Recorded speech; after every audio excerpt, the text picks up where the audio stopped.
This is Escondido's Mission Park neighborhood, the heart of this North County city's Latino community. Last year, data from the 2010 census confirmed what many in Escondido already suspected. Latinos have grown to be 49% of the city's population, making them its single largest ethnic group. But if you visit Escondido's gleaming city hall, you might not know it.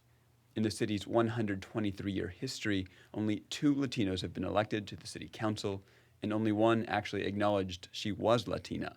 One Latino elected in 123 years. Demetrio Gomez is a Mexican-American, a construction worker, and a union organizer. We are 49% of the town, and yet we're not being taken into consideration. He lives on the outskirts of the city, and in December he joined several other Latinos to sue the city of Escondido. They hope to give Latinos a better shot at getting elected. This is just one of the ways that we can get politically involved from the top down. A minority of the town is run in the city to their benefit. Before understanding how the lawsuit could help Latinos, it helps to understand some of Escondido's recent history. This is City Councilwoman Marie Waldron talking about undocumented immigrants at a 2006 council meeting. Our nation is under siege. Our own federal government has abandoned its constitutional duty, resulting in treason, and our local communities are directly paying the price. This is about illegal versus legal. In the last decade, Escondido has cracked down on undocumented immigrants. Since 2004, the police department has put up sobriety and driver's license checkpoints and turned undocumented immigrants caught up in them over to immigration officials. In 2006, the city council temporarily passed a law that made it illegal for landlords to rent to undocumented immigrants. And sadly, it is our very children who have to attend overcrowded schools and be threatened with exposure to the countless diseases that the late Dr. Madeline Cosman warned us about, including drug-resistant TB that costs over $2 million to treat per person. Who's going to pay that?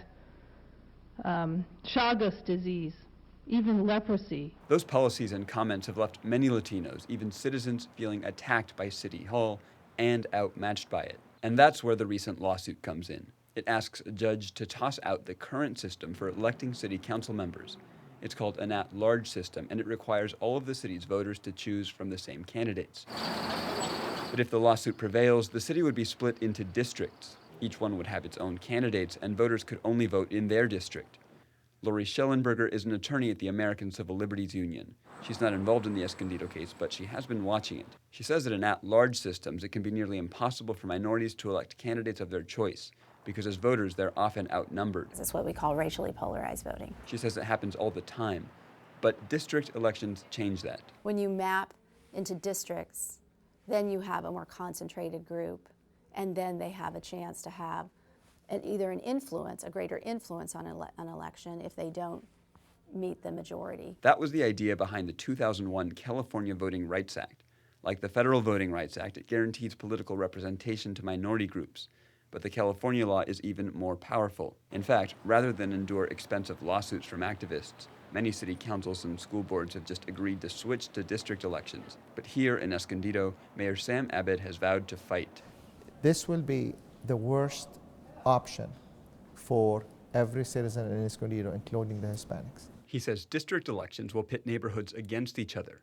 I think personally this is very polarizing, very divisive in a smaller community like this, and I think this is going to isolate the Latino community geographically, politically, economically, and socially. Abed says Latinos have just as much opportunity to elect candidates as anyone else. But Demetrio Gomez disagrees. He thinks the current system stacks the odds against Latinos and discourages them from voting. But that's only because there's been really no one to root for. How are we going to get these people involved if they have no hope? The lawsuit is not expected to be resolved before this year's elections, but Gomez thinks that if it succeeds, Latinos could compete for at least 2 seats come next election.